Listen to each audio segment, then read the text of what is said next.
Assalamualaikum warahmatullahi wabarakatuh. Selamat pagi, salam sejahtera untuk kita semua. Om Swastiastu, Namo Buddhaya, salam kebajikan. Yang saya hormati Bapak Ibu dosen serta rekan-rekan saya yang saya banggakan. Puji dan syukur marilah kita panjatkan kehadirat Tuhan Yang Maha Esa, karena atas rahmat dan karunia-Nya kita semua masih diberikan nikmat kesehatan pada hari ini. Sebelumnya, perkenalkan nama saya Niken Fani Ramadhani, mahasiswi program studi akuntansi dari Universitas Pamulang Kampus Serang.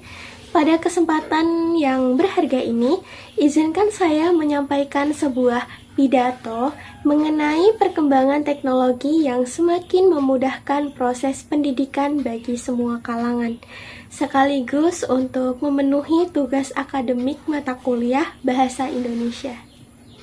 Hadirin yang saya hormati, jika kita mengingat kembali ke beberapa tahun yang lalu, proses belajar mengajar seringkali dihadapkan pada berbagai keterbatasan. Salah satunya mengantri di perpustakaan untuk mencari referensi materi, hingga menulis tugas secara manual. Pengajar juga selalu menulis penuh di papan tulis, sehingga waktu pembelajaran terkadang habis untuk hal-hal yang bersifat teknis. Namun, saat ini, pendidikan kita telah mengalami perubahan yang sangat besar berkat adanya teknologi. Proses belajar mengajar kini tidak lagi hanya terbatas di dalam ruang kelas, melainkan dapat diakses oleh siapa saja, kapan saja, dan di mana saja. Saat ini, melalui gawai atau komputer yang terhubung pada jejaring internet, ilmu pengetahuan dapat diakses dengan sangat mudah. Para siswa di tingkat sekolah menengah maupun mahasiswa di perguruan tinggi tidak perlu lagi khawatir apabila tidak mendapatkan buku cetak.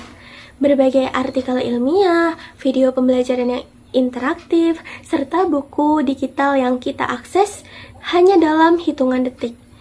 Teknologi mampu mengubah materi pembelajaran yang dulunya terkesan rumit dan membosankan menjadi jauh lebih menarik dan mudah untuk dipahami. Hal ini tentu sangat membantu kita dalam melengkapi data dan pengetahuan tertulis yang dibutuhkan saat belajar. Melalui teknologi ini juga, kesenjangan pendidikan itu dapat dikurangi, sehingga anak-anak di pelosok daerah memiliki kesempatan belajar yang sama baiknya dengan anak-anak di pusat kota besar. Selain memudahkan kita dalam mencari materi pembelajaran, teknologi juga membuat pengerjaan tugas menjadi lebih rapi, terstruktur, dan juga efisien. Penggunaan aplikasi perkantoran seperti Microsoft Word, Microsoft Excel, dan PowerPoint sangat membantu kita dalam menyelesaikan tugas tanpa harus membuang banyak kertas.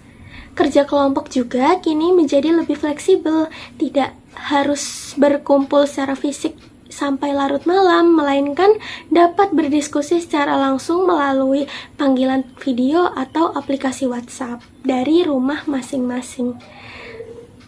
Jadi seluruh kemudahan ini hadir bukan untuk membuat kita menjadi malas, melainkan sebagai alat bantu agar penyerapan ilmu pengetahuan menjadi jauh lebih efektif, hemat waktu, dan juga hemat biaya. Namun, di balik segala kemudahan yang kita nikmati, ada satu hal penting yang kita perhatikan bersama.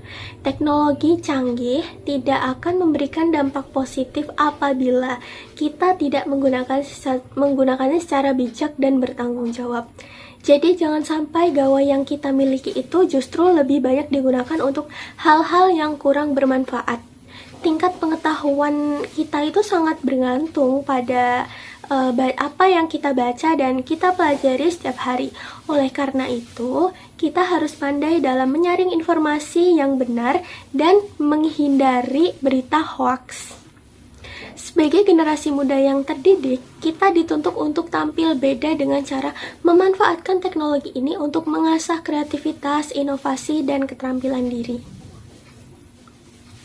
Baik, jadi kesimpulannya itu perkembangan teknologi adalah anugerah besar yang membuat proses pendidikan menjadi lebih mudah, terjangkau, dan menyenangkan untuk semua kalangan, mulai dari tingkat sekolah dasar, sekolah menengah, hingga bangku perkuliahan.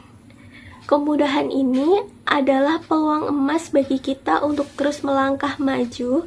Jadi, teman-teman semua, mari kita gunakan internet dan teknologi yang kita miliki secara bertanggung jawab demi meraih masa depan yang lebih cerah dan berkualitas.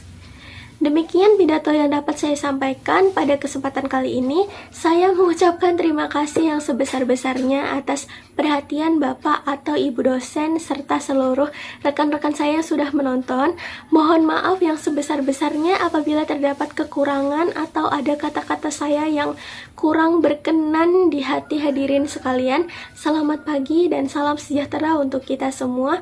Wassalamualaikum warahmatullahi wabarakatuh. Terima kasih.